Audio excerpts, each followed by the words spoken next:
আবু হুরায়রা রাদিয়াল্লাহু আনহু বর্ণনা করছেন, রাসূলুল্লাহ সাল্লাল্লাহু আলাইহি ওয়াসাল্লাম বলেছেন, ক্বালাল্লাহু আযজা ওয়া জাল্লা কুল্লু আমাল ইবনি আদম লাহু ইল্লা সিয়াম। মহান রব্বে কারীম ঘোষণা দিয়েছেন, বান্দা যত ইবাদত করে সব ইবাদতগুলি তার নিজের জন্য, সিয়াম ব্যতীত। সিয়াম বান্দা আমার জন্য রাখে, আর সিয়ামের প্রতিদান আমি নিজ হাতে দেব। সুবহানাল্লাহ বিহামদি।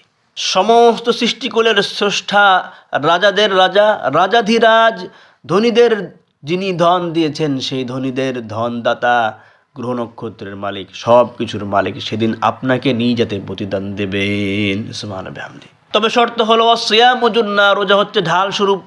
কেমন ঢাল, কি থেকে রোজা বাঁধা দিবে, কোন যুদ্ধে রোজা হাতিয়ার হিসেবে কাজ করবে? রাসূল আকরাম সাল্লাল্লাহু আলাইহি ওয়াসাল্লাম বলছেন, ফাইদা কানা ইয়াউমু সাওমি আহাদিকুম ফালা ইয়ারফুত ইয়াউমাইদিন ওয়ালা ইয়াসখাব।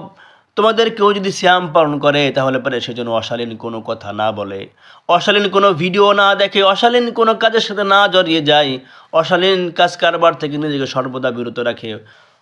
ওয়ালা ইয়াসখাব, হাঙ্গামা, মারামারি, গণ্ডগোলে যেন না জড়িয়ে যায়।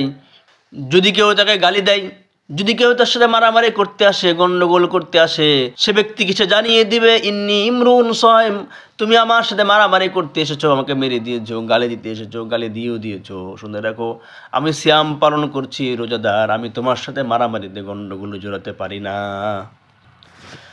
ওয়াল্লাযী নাফসু মুহাম্মাদিন বিয়াদিহি লাখালুফু ফামিস সাইমি আতয়াবু ইনদাল্লাহি ইয়াউমাল কিয়ামাতি মিন রিহিল মিসকি।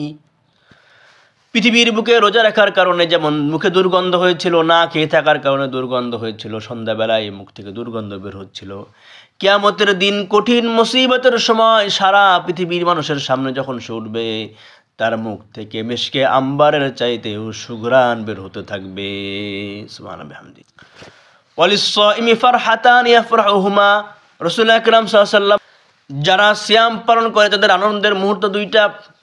ফাইদা আফতারা ফারিহা বিফিতরিহি, সারাদিন সিয়াম পালন শেষে নিজের পছন্দের খাবার, নিজের ভালো লাগার খাবার, আকাঙ্ক্ষার খাবারগুলি যখন তার সামনে এসে যায়, সারাদিন রোজা থাকা, সিয়াম পালন করা, না খেয়ে থাকার ক্ষুধা আর পছন্দের খাবারগুলির উপস্থিতি তাকে যেমন আনন্দ দেয়, কিয়ামতের দিন কঠিন মুসিবতের সময় ওয়াইদা লাকিয়া রাব্বাহু ফারিহা বিসাওমিহি, কিয়ামতের দিন কঠিন মুসিবতের সময় যখন জমিনটা তামার হয়ে যাবে, মাথার উপরে যখন সূর্য এসে যাবে, মানুষ যে সময় ঘামে হামুডুবু খাবে, নবীরা পর্যন্ত যে সময় ইয়া নাফসি বলবে, সেই কঠিন মুসিবতের দিন রোজার কারণে আল্লাহ যে প্রতিদান দিবেন, সেই প্রতিদান পেয়ে রোজাদার আনন্দিত হয়ে যাবে।